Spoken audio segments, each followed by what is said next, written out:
Good evening. It has been 10 years since a police-involved fatal shooting sparked unrest in our community. And over the past 30 days, we have taken an in-depth look at how that unrest turned out to be a catalyst for change in our community. It has also affected the family of Timothy Thomas.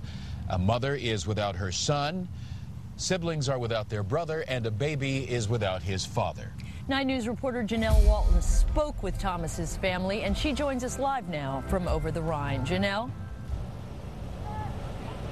Clyde and Carol, it was 10 years ago at what is now a parking lot, but it was an alley at the time here at 13th and Republic that I actually was here reporting from the scene after Timothy Thomas was shot and killed. At the time, his sister, his brother, and some other family members, they came here because they wanted to see where they lost their brother. It was obvious they were very angry, they were very upset at that time. Now, since then, their mother has relocated to Chicago, but his son and two of his siblings still call Cincinnati home. While it might surprise you, they've actually come to respect the role of the police in the community. Timothy Thomas's younger brother, Terry Thomas, now spends a lot of his time producing songs for his record label, Beastie Boy Records, in his basement studio in Roselawn. He was 16 when his brother was killed. That was like my only older figure, like that was a male. Everybody else was just people I was meeting. You know, I never met my dad for real, so I didn't have him to look on. So my brother was like it when we were kids. He says he felt lost after his brother's death. I went down every bad hole I could go down first, you know.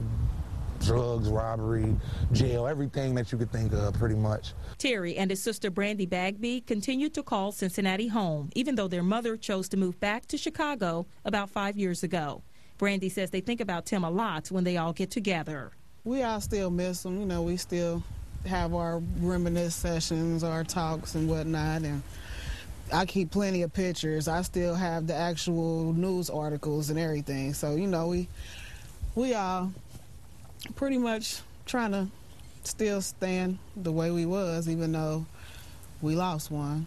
Since their brother's death, both Terry and Brandy say they've had good and bad experiences with police. And we've had officers that are rude and bitter toward us, and we've had some that are, you know, really nice. So, I mean, you can't judge everybody the same way. There's some out there that's good. They cool enough to work with, but then you got your ones that, you know, they can't stand the sight of you. You know what I'm saying? So I stay away from them kind, and I embrace the ones that's willing to help. The siblings say for a while, many family members couldn't stand the sight of a police officer. After all, their 19-year-old brother, who was unarmed but decided to run when he saw a police officer in the early morning hours of April 7th, 2001, was shot and killed by another Cincinnati police officer in a dark alley of Over the Rhine.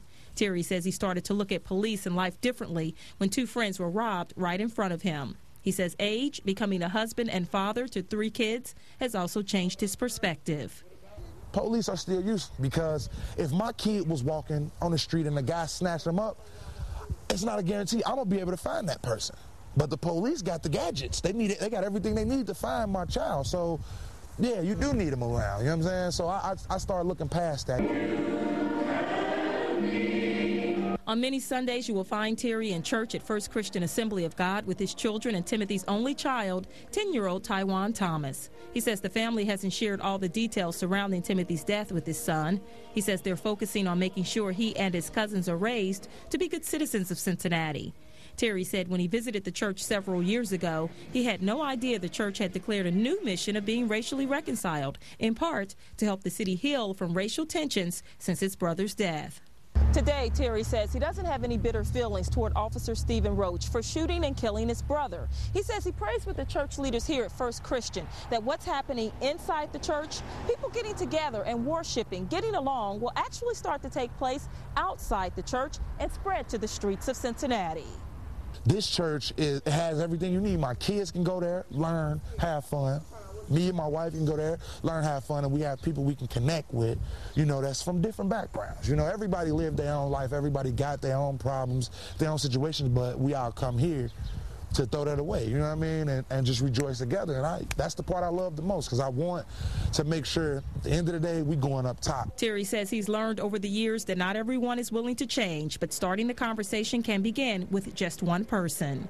As long as you get 1 or 2, you're good, because that's the start. They can tell somebody else, and that 1 to 2 person can change the 4 to 8, you know? We did reach out to Officer Stephen Roach. However, he declined an interview. However, he is still serving the community as a police officer in Evendale. Clyde,